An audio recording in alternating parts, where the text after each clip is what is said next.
السلام علیکم ورحمۃ اللہ وبرکاتہ۔ آج ہم سورۃ الانفال کے پہلے رکوع کی تفسیر کو دیکھیں گے، جس کی پہلی آیت ہے اتی امر اللہ فلا تستعجلوہ سبحانہ وتعالی عما یشرکون۔ اتی امر اللہ سے مراد قیامت ہے اور مشرکین پر مختلف قسم کے عذاب کا نزول بھی ہے، اور اتا یعنی کہ آ گیا سے مراد بالکل قریب آنا ہے، کیونکہ آ ہی چکا ہو تو پھر کفار کی طرف سے اسے جلدی لانے کا مطالبہ بے معنی ہے۔ فلا تستعجلوہ، مشرکین قیامت یا عذاب کا ذکر آنے پر مذاق اڑانے کے لیے اسے فوراً لانے کا مطالبہ کرتے تھے۔ سورہ انفال کی آیت نمبر 32 اور سورۃ عنکبوت کی آیت 53 سے 55 تک ہے۔ اتا یعنی کہ آ گیا کا مطلب ہے کہ اس کا آنا اتنا یقینی ہے کہ سمجھو آ ہی چکا، اس لیے جلدی نہ مچاؤ، وہ بالکل قریب ہے اور طے شدہ وقت پر آ جائے گا۔ بعض اہل علم نے فرمایا کہ مسلمان بھی بعض اوقات پریشان ہو کر مسلمانوں کے لیے اللہ کی نصرت اور کفر پر عذاب میں تاخیر پر اس کے جلدی آنے کی دعا کرتے تھے۔ انہیں بھی تسلی دی کہ سمجھو اللہ کا حکم آ ہی گیا ہے، جیسا کہ فرمایا گیا، یہاں تک کہ وہ رسول اور جو لوگ اس کے ساتھ ایمان لائے تھے کہہ اٹھے کہ اللہ کی مدد کب ہوگی۔ سن لو، بے شک اللہ کی مدد قریب ہے۔ سبحانہ وتعالی عما یشرکون، یعنی عذاب کے جلدی نہ آنے کی وجہ سے وہ کہتے تھے اللہ تعالیٰ وہ عذاب لا ہی نہیں سکتا، ورنہ فوراً کیوں نہیں لے آتا۔ فرمایا ان کا اللہ تعالیٰ کو اپنا حکم نافذ کرنے سے اور عذاب لانے سے عاجز قرار دینا یا وعدہ خلافی کرنے والا سمجھنا کفر و شرک کا نتیجہ ہے، جس سے اللہ تعالیٰ ہر طرح پاک و نہایت بلند ہے۔ وہ نہ عاجز ہے نہ وعدہ خلاف، مگر وہ اپنی مرضی کا مالک ہے، ان کی فرمائشوں کا پابند نہیں۔ آیت کے شروع میں مخاطب کر کے فرمایا تم اس کے جلد آنے کا مطالبہ نہ کرو، اور آیت کے آخر میں مشرکین کا ذکر غائب کے لفظ سے کیا۔ وہ اس سے پاک اور بہت بلند ہے، جو وہ شریک بناتے ہیں اسے التفات کہتے ہیں۔ مقصد یہ ہے کہ یہ لوگ اس قابل ہی نہیں کہ انہیں مخاطب کیا جائے۔ آیت نمبر 2 ہے يُنَزَّلُ الْمَلَائِكَةَ بِالرُّوحِ مِنْ أَمْرِهِ، یعنی کہ ملائکہ سے مراد جبرائیل علیہ السلام اور ان کے ساتھ وحی کے محافظ فرشتے ہیں۔ صرف جبرائیل علیہ السلام بھی مراد ہو سکتے ہیں، کیونکہ کسی بڑی شخصیت کے لیے جمع کا لفظ بھی بول لیا جاتا ہے۔ الروح سے مراد وہ چیز جس سے زندگی حاصل ہوتی ہے، یہاں مراد وحی ہے، کیونکہ حقیقی زندگی اسی سے حاصل ہوتی ہے، دل کی زندگی بھی اور آخرت کی زندگی بھی، جیسا کہ فرمایا گیا، اور اسی طرح ہم نے تیری طرف اپنی حکم سے ایک روح کی وحی کی۔ یہاں بھی روحن سے مراد وحی ہے۔ امریحی یعنی فرشتے اس کے حکم کے بغیر نہیں اترتے۔ علی من یشاء من عبادہ، معلوم ہوا نبوت وہی چیز ہے جو محض اللہ کی مشیت اور اس کے انتخاب سے عطا ہوتی ہے۔ فرمایا گیا کہ اللہ فرشتوں میں سے پیغام پہنچانے والے چنتا ہے اور لوگوں سے بھی۔ ان انذروا انہ لا الہ الا انا فاتقون، یعنی کہ آیت کے اس ٹکڑے میں فرشتوں کو وحی دے کر اپنے تمام رسولوں کی طرف بھیجنے کا مقصد بیان فرمایا ہے کہ وہ اللہ کی توحید، اس کے ساتھ کسی بھی قسم کے شریک سے بچنا اور اس سے ڈرتے رہنا ہے، جیسا کہ فرمایا گیا سورۃ انبیاء کی آیت 25 میں، اور ہم نے تجھ سے پہلے کوئی رسول نہیں بھیجا مگر اسی کی طرف یہ وحی آتے کرتے ہیں کہ حقیقت یہ ہے کہ میرے سوا کوئی معبود نہیں، سو میری عبادت کرو۔ آیت نمبر 3 ہے خلق السماوات والارض، یہاں سے اللہ تعالیٰ نے اپنی توحید اور قدرت کے بہت سے دلائل نہایت عمدہ اور انوکھے انداز سے شروع فرمائے ہیں۔ فرمایا اس کا کوئی شریک نہیں ہو سکتا، کیونکہ وہ خالق ہے اور زمین و آسمان کی ہر ہستی اور ہر چیز مخلوق ہے، جسے اللہ تعالیٰ نے حق کے ساتھ پیدا کیا ہے۔ پھر خالق و مخلوق یکساں کیسے ہو سکتے ہیں؟ بالحق یعنی باطل کے مقابلے میں حق کا لفظ آتا ہے، یہاں بمعنی حکمت ہے، یعنی زمین و آسمان کی پیدائش بے شمار حکمتوں پر مبنی ہے۔ آیت نمبر 4 کو دیکھتے ہیں۔ خلق الانسان من نطفۃ، نطفہ یعنی کہ ضاد نون کا معنی ہے ٹپکنا، نطفۃ قطرہ، تحقیر کے لیے ہے یعنی حقیر اور معمولی قطرے سے۔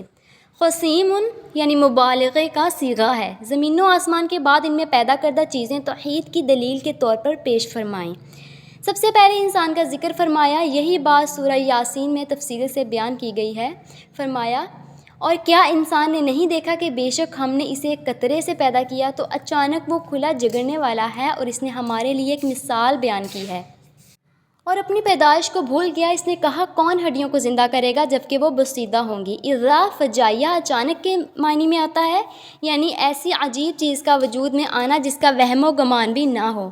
یعنی اگر یاد رکھتا تو ایک حقیر قطرے سے مختلف اطوار سے گزر کر وجود میں آنے والے انسان سے اس جھگڑے کی توقع ہی نہ کی جا سکتی تھی، بلکہ حق یہ تھا کہ وہ اپنی پیدائش کو یاد رکھتا۔ یہ بھی ہو سکتا ہے کہ آیت کے دونوں حصوں سے اللہ تعالیٰ کی کمال قدرت پر استدلال مقصود ہو، یعنی نطفہ سے پیدا کیا، پھر اس میں کامل طور پر ساری قوتیں یعنی کہ سوچنے، سمجھنے کی اور بولنے کی پیدا کر دیں کہ حجت و استدلال اور بحث کے قابل ہو گیا۔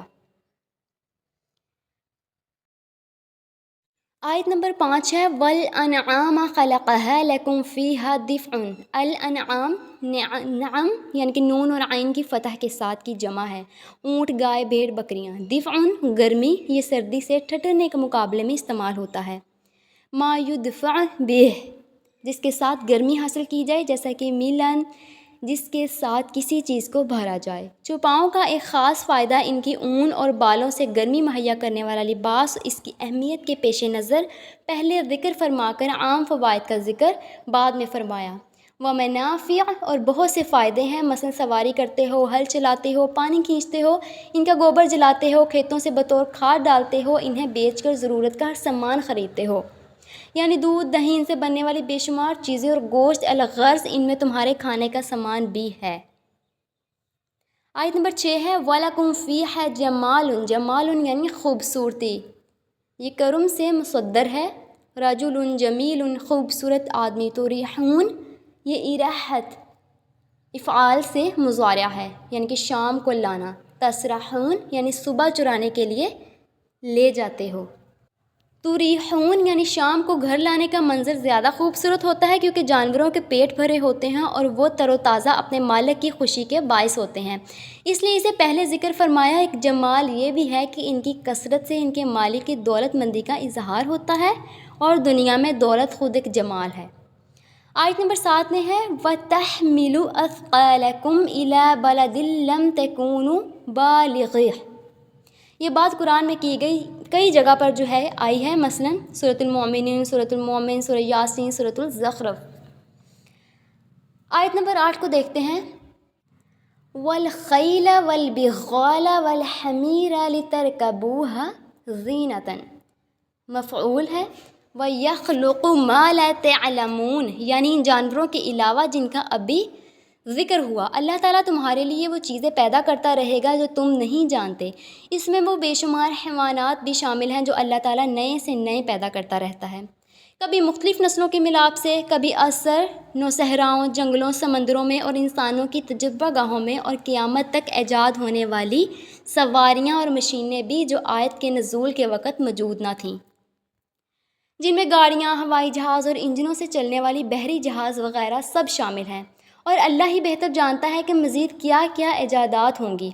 قرآن نے ان چیزوں کا ذکر کیا مگر انہیں بہم رکھا، کیونکہ اگر نام لیتے تو بہت سے لوگ شاید انکار ہی کر دیتے۔ کہا جاتا ہے کہ لوگ جس بات کا علم نہ رکھتے ہوں اس کے مخالف ہوا کرتے ہیں، اور ذکر نہ کرتے تو جانوروں سے بھی تیز رفتار، آرام دہ اور مزین سواریوں کا توحید و احسان الہی کی دلیل کے طور پر ذکر رہ جاتا،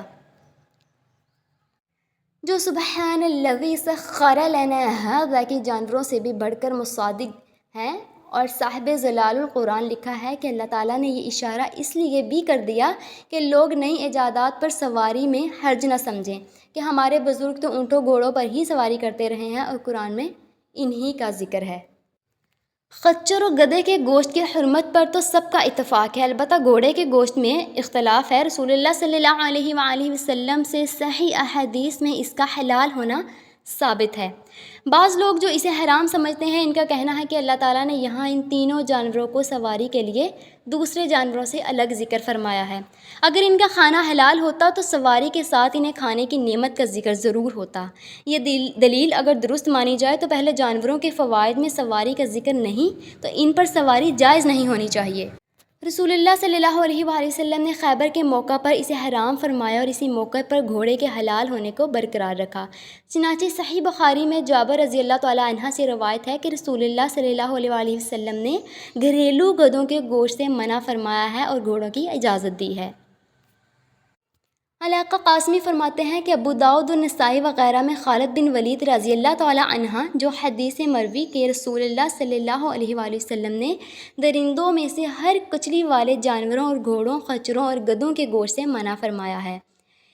اس کی سند میں صالحہ بن یحییٰ ہے جس میں مقال ہے امام بخاری نے فرمایا فیہ نظر، اور ایسے راوی کے حدیث لینا درست نہیں ہوتا، پھر اگر صحیح بھی فرض کریں تو یہ اوپر ذکر کردہ صحیح احادیث کے مقابلے میں پیش کرنے کے قابل نہیں، اور یہ بھی ممکن ہے کہ یہ جو ہے حکم خیبر سے پہلے کا ہو اور منسوخ ہو۔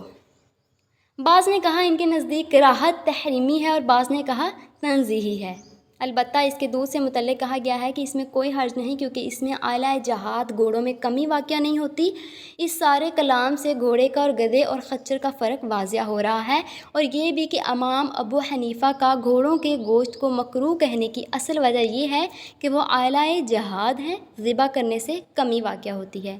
وزینتاً، پچھلی آیت میں جمال اور اس آیت میں زینت کے ذکر سے معلوم ہوا کہ انسانی ضروریات صرف کھانا پینا پہننا اور سواری ہی نہیں بلکہ حسین و جمال اور زینت کا احساس بھی انسان کی فطرت میں رکھ دیا گیا ہے، اور اگر حرام طریقے سے نہ ہو تو اس سے فائدہ اٹھانا بھی اللہ تعالیٰ کی بہت بڑی نعمت ہے۔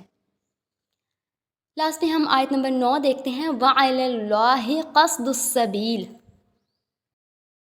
آیت نمبر 9 ہے وَعَلَى اللَّهِ قَصْدُ السَّبِيلِ، چند انسانی ضروریات کا ذکر فرما کر سب سے ضروری چیز یعنی صحیح راستہ بتانے کے اہتمام کا خاص طور پر ذکر فرمایا، کیونکہ یہ نہیں تو کچھ بھی نہیں۔ اسی لیے ہم ہر نماز میں یہی دعا کرتے ہیں الفاتحہ، ہمیں سیدھے رستے پر چلا۔ قصد کا معنی ہے سیدھا ہونا، السبیل کا معنی راستہ، تو قصد السبیل سیدھا راستہ جس میں کوئی کجی نہ ہو، اسے سبیل قصد بھی کہتے ہیں، اور سبیل قاصد بھی گویا قصد مصدر بمعنی اس میں فاعل ہے جو موصوف کی طرف مضاف ہے۔ یہ بات طے ہے کہ دو نقطوں کے درمیان سب سے مختصر خط مستقیم ہی ہوتا ہے، یعنی اپنے بندوں کے سیدھے رستے کی طرف رہنمائی کرنا اللہ ہی کے ذمہ ہے، اور یہ ذمہ خود اس نے اپنے فضل سے اٹھایا ہے، کسی کا اس پر جبر نہیں۔ یا ترجمہ یہ بھی ہو سکتا ہے کہ سیدھا راستہ اللہ تعالیٰ تک پہنچنے والا ہے، یعنی انسان فطرت پر قائم رہے تو خود بخود توحید الہی کا قائل ہو جاتا ہے۔ اس میں اشارہ یہ ہے کہ جس طرح اللہ تعالیٰ نے انسان کے لیے جسمانی ضروریات پوری کرنے کا سامان برہم پہنچایا ہے، اسی طرح اس کی ہدایت کا راستہ بھی متعین ہے۔ جب زندگی عطا کرنے والے نے خود راستہ متعین کر دیا تو مفرقوں، فلسفیوں اور قانون سازوں کو دستور سازی یا قانون سازی کی تکلیف سے گریز کرنا چاہیے، کیونکہ ان کا علم ہر چیز کا احاطہ نہیں کرتا، اس لیے ان کے بنائے ہوئے دستور و قانون بدلتے رہتے ہیں اور ہمیشہ انسان کی بربادی ہی کا باعث بنتے ہیں۔ حکام کا کام دستور سازی نہیں بلکہ اللہ تعالیٰ کے بتائے ہوئے دستور و قانون کو عملاً نافذ کرنا ہے۔